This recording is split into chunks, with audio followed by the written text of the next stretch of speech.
First to you, Nalin Kohli. You've just heard Mahesh Jethmalani and Abhishek Manu Singhvi. In your view, do you believe that this seems, as Dr. Singhvi argues, an excessive judicial order designed in a way to target Rahul Gandhi? The Congress seems to suggest Rahul Gandhi is being targeted by the government of the day. Your response?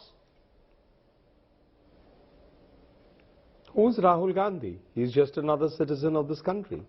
He's not above the law. He's not over Article 14. If you behave irresponsibly, you have to pay the price. That applies to you, me, anyone on this panel. Is Rahul Gandhi, for being just because he's Rahul Gandhi, born in a particular family, that he's above the law? I mean, I think this is the Congress is trying to make virtue of a situation they don't like. And they shouldn't be there in the first place. But if you look at Rahul Gandhi, he's a repeat, if I may use the word, offender in terms of constantly shooting off his mouth and coming up with statements that certainly have no basis. What's the statement here? Sare Modi chore hai. I mean, how can you say that about it? Now change the word Modi and put any other person's surname, and would it make it less offensive? I mean, Sardesais, Kohlis, Gogois, anybody else? Abhishek Manu Singhvi says, Abhishek Manu Singhvi says that the person, Abhishek Manu Singhvi says the person concerned who filed the defamation case had no locus. This is a statement made in Kolar. It's a statement saying Nirav Modi, locus? Lalit Modi, Narendra Modi, but the person who filed the complaint has no locus. Well, with due respect, I know Sushil Modi ji, he filed a complaint. In this case, there may be the person who files. First of all, there is no question of locus here. The question is, it's a general statement. Defamation per se, whether I look at it from a statute perspective or not, says that whoever utters certain sets of words and is causing hurt in some way is something that the law will become applicable to you. My question is, Mr. Gandhi, Rahul Gandhi in this case, repeatedly, consistently, year after year, has a tongue that has no control. I mean, you just pick it up. He can say anything and everything. He's probably a liability on the Congress party, but they are entitled to consider him a virtue. Okay, so look at his latest statement. Indian democracy is in danger. You're saying he's a serial offender and therefore must face the law. Gaurav Gogoi, you want to respond to what you're hearing the BJP suggests? So he behaved irresponsibly, he faced the consequences. Rahul Gandhi must face the law like any other citizen.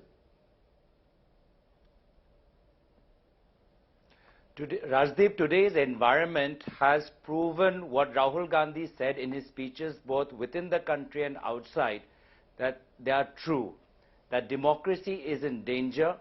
Dissent is a value in democracy which is completely under threat. Only those who dissent vis-a-vis the BJP will have to pay the price. You can be a minister in the BJP government who says Goli Maro, you will be protected.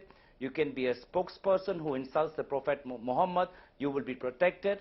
But today, the judiciary will be intimidated, the election commission will be pressurized, the Reserve Bank will be pressurized, the law enforcement agencies will be only targeting the opposition leaders, journalists will be jailed only for asking questions, universities will be branded as anti-nationals, students and farmers will be branded as Khalistanis.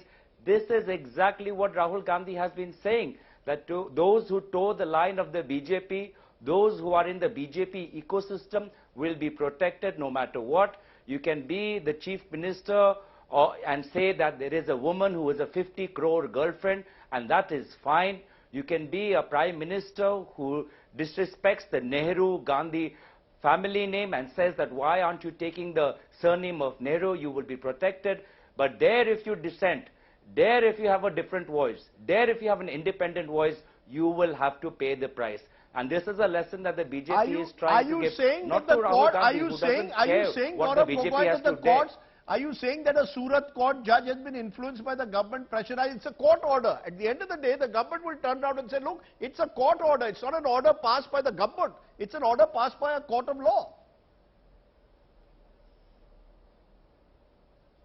Rajdeep, I'm not going into the specifics of the Surat case because that case, our legal team will appeal it further in the Sessions Court. But I'm talking about the larger environment, and that environment cannot be separated. That environment cannot be isolated. When you have a law minister who criticizes retired judges, You have a law minister who takes on the judiciary every day.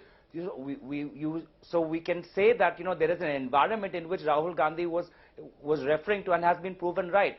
And if the BJP thinks that by doing all this, by sending the ED after him last year, by not allowing him to speak in parliament, by erasing his speeches, by sending him to the privileges committee, by sending the Delhi police to him for simply a remark he made in Jammu and Srinagar about women's safety, that they will send the Delhi police to harass him for 2 days, you think that this will have an effect on Rahul Gandhi and it will make him back down? I'm sorry. For the BJP, the Rahul Gandhi will continue and repeatedly get under the skin, provoke, and will always ask the right questions. Even in Karnataka, he talked about why Nirav Modi, why Lalit Modi, why Prime Minister Modi, they are all in the same group, why they are all in the same clan. Today, Mehul Choksi will get away and he will be able to travel across the world. But tomorrow, there's a threat that Rahul Gandhi will be disqualified and tomorrow the BJP might even send him to jail. We don't know. But just in case the BJP is thinking that this will only weaken Rahul Gandhi and weaken the Congress party, I'm sorry, they are wrong.